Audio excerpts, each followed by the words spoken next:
All right, today we're going to dive into one of the most powerful moments of doubt you'll find in any ancient text. It comes from the Bhagavad Gita, and you know what? It has so much to teach us about the battles that all of us are fighting inside, right here, right now.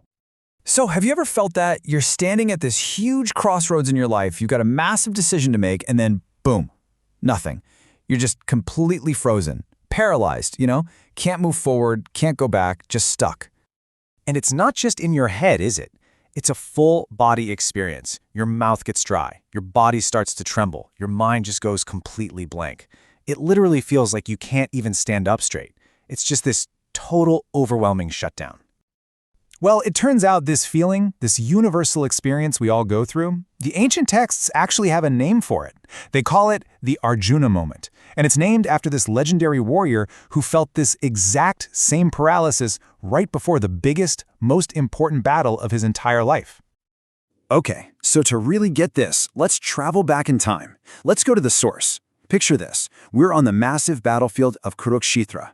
This is the epic setting for the war in the Mahabharata, and it's right here that our hero, Arjuna, has his ultimate crisis of confidence.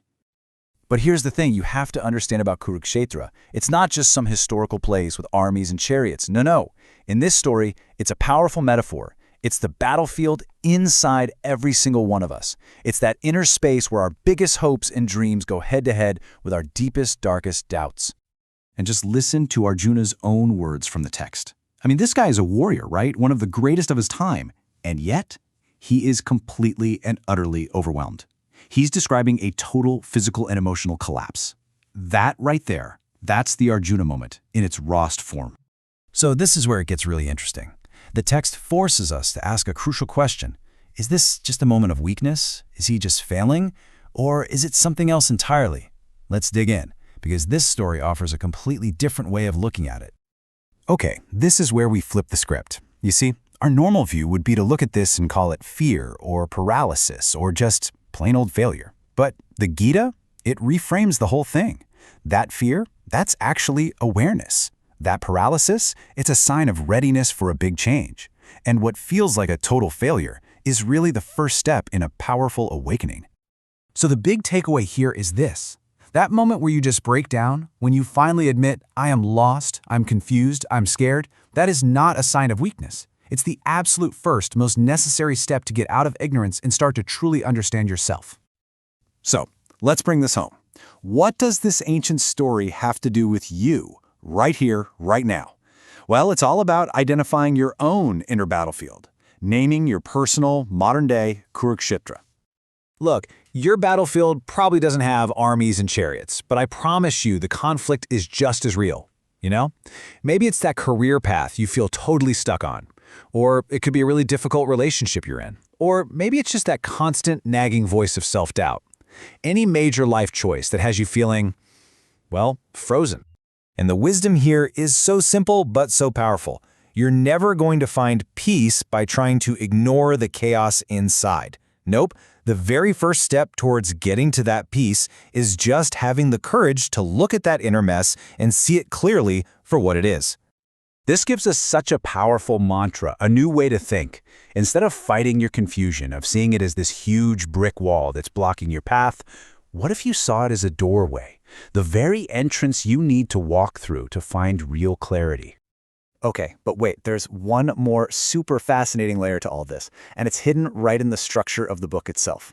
You see, Arjuna's big breakdown, his moment of doubt, it all happens in chapter 1 of the Gita. And that number, the number 1, is incredibly significant. Just think about it. The number 1, what does it mean? It's the beginning, right? The start of everything. It's the number of initiation. It represents the true starting point of any new journey.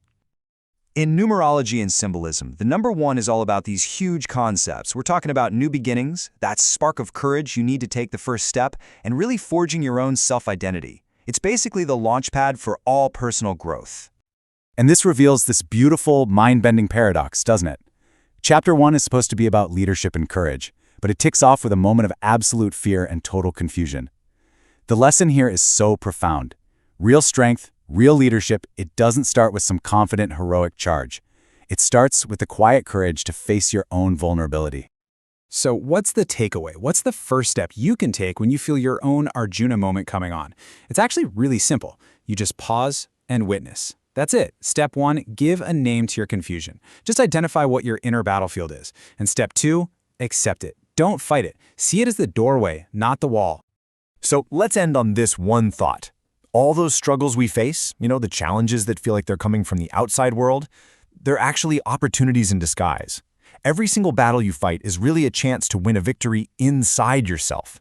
So the question is, are you ready to see your doubt not as the end of the road, but as the very beginning of the path?